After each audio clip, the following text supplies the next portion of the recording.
தமிழ் நண்பர்கள் அனைவருக்கும் வணக்கம். அக்னிச்சிறகு சேனல் சார்பாக இந்த வீடியோவுக்கு உங்களை அன்புடன் வரவேற்பது நான் உங்கள் கௌசி. கார்த்திக் ரேவதி சீரியலுடைய இன்றைக்கி எபிசோடுக்கான ரிவ்யூ என்ன அப்படின்றத பார்க்கலாம். எபிசோடை பொறுத்த வரைக்கும் சாமுண்டீஸ்வரி டாக்டரை மீட் பண்ணி பேசுகிறத இங்கே சந்திரா வந்து பார்க்குறாங்க. சாமுண்டீஸ்வரிக்கு எல்லா உண்மையுமே தெரியும் அப்படின்றத சந்திரா இந்த இடத்துல தெரிஞ்சுக்கிறாங்க.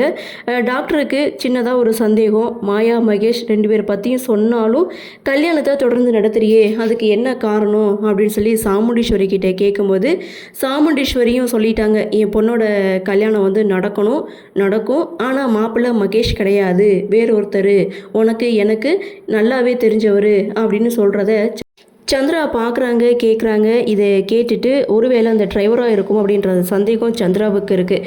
இந்த விஷயத்த அப்படியே தன்னுடைய கணவர் சிவனாண்டி கிட்ட போய் சொல்கிறாங்க. சிவனாண்டி செம ஷாக் ஆகுறாங்க. அது மட்டும் இல்லை, அந்த மாப்பிள்ளை யாருன்னு எனக்கும் சின்னதாக ஒரு டவுட் இருக்குது, அந்த டிரைவராக தான் இருக்கும்னு சொல்லி 2 பேருமே கரெக்டாக வந்து கணிக்கிறாங்க. இருந்தாலும் இந்த விஷயம் மாயா மகேஷ் இவங்க 2 பேருக்கும் தெரியக்கூடாது. அப்போ தான் பயம் இல்லாமல் இருப்பாங்க, அப்போ தான் நாம் நினச்சது நடக்கும் அப்படின்னு சொல்லிட்டு ரேவதிக்கும் மகேஷுக்கும் எப்படியாவது கல்யாணத்தை நடத்தி முடிக்கணும் அப்படின்னு சொல்லிட்டு 2 பேருடைய கன்வர்சேஷனை முடிக்கிறாங்க.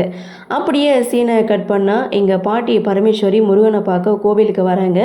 ஸோ வழக்கம் போல் அவங்களுடைய புலம்பல், பேத்திக்கும் பேரனுக்கும் கல்யாணம் பண்ணி வைக்கணும்னு நினச்சா இப்போ பேத்தி மண்ணமேடை வரைக்கும் போக போகிறா, நாளைக்கு அவளுக்கு கல்யாணம் நடக்க போகுது, நான் அந்த 2 குடும்பமும் ஒன்று சேர்ந்துடும் பார்த்தேன் அப்படின்னு சொல்லி வழக்கம் போல் முருகன்கிட்ட நின்று புலம்பிகிட்டு இருக்காங்க. அப்போ முருகனே நேரடி தரிசனம் கொடுக்குறாரு நம்ம பாட்டிக்கு.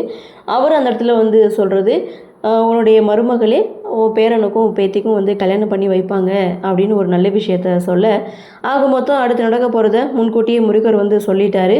ஸோ பாட்டியும் இது நடந்தால் ரொம்ப சந்தோஷம், நான் பாத யாத்திரையாக பழனிக்கு வந்து சேர்றேன்னு சொல்லிட்டு கோவிலேருந்து கிளம்புறாங்க. அப்படியே சீனை கட் பண்ணால் இங்கே ரேவதி ரெடி ஆகிட்டாங்க. ஒட்டுமொத்த குடும்பமும் கல்யாணம் நல்லபடியாக நடக்கணும் அப்படின்னு சொல்லி பூஜை அறையில் நின்று சாமி கும்பிடுறாங்க. சாமுண்டீஸ்வரி ஒரு பக்கம் சாமி கும்பிட்றாங்க, என் பொண்ணோட கல்யாணம் நல்லபடியாக நடக்கணும் அப்படின்னு சொல்லி அவங்க ஒரு பக்கம்.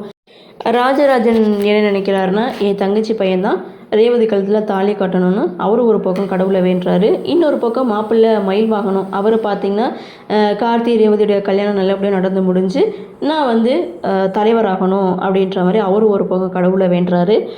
லாஸ்ட்டாக சந்திரா அவங்க பார்த்திங்கன்னா, இப்போவாது நாங்கள் நினச்சது நடக்கணும் கடவுளே, அந்த மகேஷுக்கும் ரேவதிக்கும் கல்யாணம் நல்லபடியாக நடக்கணும்னு சொல்லி அவங்க ஒரு பக்கம் சாமி கும்பிட, இப்படி எல்லாருமே சாமி கும்பிட்டு முடிச்சாச்சு. அடுத்து பொண்ணோட ஊர்வலம். ஸோ எல்லாருமே ரெடி ஆகிட்டாங்க. அப்போ பொண்ணோட கழுத்தில் மாலையை போடுங்கன்னு சொல்ல ரேவதிக்கு கழுத்தில் மாலை போடுறாங்க.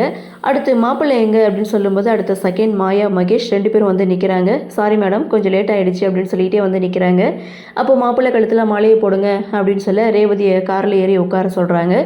ஸோ திங்ஸ் எல்லாம் எடுத்தாச்சா அப்படின்னு சொல்லி சாமுண்டீஸ்வரி தன்னுடைய பொண்ணுங்க கிட்டே பொறுப்பெல்லாம் ஒப்படைக்கிறாங்க. அவங்களும் ஓகே எடுத்தாச்சு அப்படின்னு சொல்ல சரி கிளம்பலாம் அப்படின்றாங்க. அந்த இடத்துல மாயாவும் மகேஷை ரேவதி பக்கத்தில் போய் உட்கார சொல்ல, வேணாம், நீங்கள் வந்து மாப்பிள்ளை வீட்டுக்காரங்க, நீங்கள் மண்டபத்துக்கு போயிடுங்க, இது பொண்ணழைப்பு தான், பொண்ணு தான் ஊர்வலமாக வரணும் அப்படின்னு சொல்ல, இல்லை மேடம், பொண்ணோட சேர்ந்து மாப்பிள்ளையும் தானே வரணும் அப்படின்னு சொல்லும்போது இது வந்து பொண்ணு ஊர்வலம், கல்யாணத்துக்கு அப்புறம் தான் மாப்பிள்ளையும் பொண்ணும் சேர்ந்து ஊர்வலமாக வருவாங்க. ஸோ இங்கே மாப்பிள்ளைக்கு துணை மாப்பிள்ளை டிரைவர் தான், ராஜா தான் அப்படின்னு சொன்னதுமே மாயா செம்ம ஷாக் ஆகிறாங்க. அப்போது சந்திரா இதை பிடிக்காமல் சாமுண்டீஸ்வரி கிட்டே வந்து சொல்கிறாங்க, அதாவது துணை மாப்பிள்ளை அப்படின்றது சொந்தக்காரங்க யாராவது தான் இருக்கணும், அவன் யார் என்னன்னே தெரியாது, அப்படி இருக்கும்போது எப்படி அவன் வந்து துணை மாப்பிள்ளைன்னு நீ சொல்கிற, அதெல்லாம் ஏற்றுக்க முடியாதுன்னு சந்திரா ஒரு பக்கம் சொல்ல, ராஜாவை நான் தம்பியாக ஏற்றுக்கிட்டேன், ஏன்னா நலங்கு வைக்கும்போது என் தம்பியாக ஏற்றுக்கிட்டு தான் அவர் நலங்கு வச்சார். ஸோ அவர் மேலே இருக்கிற மதிப்பு மரியாதை எல்லாமே கூடிகிட்டே போகுது, அதனால் ராஜா தான் துணை மாப்பிள்ளைன்னு சாமுண்டீஸ்வரி முடிவு பண்ணிட்டாங்க.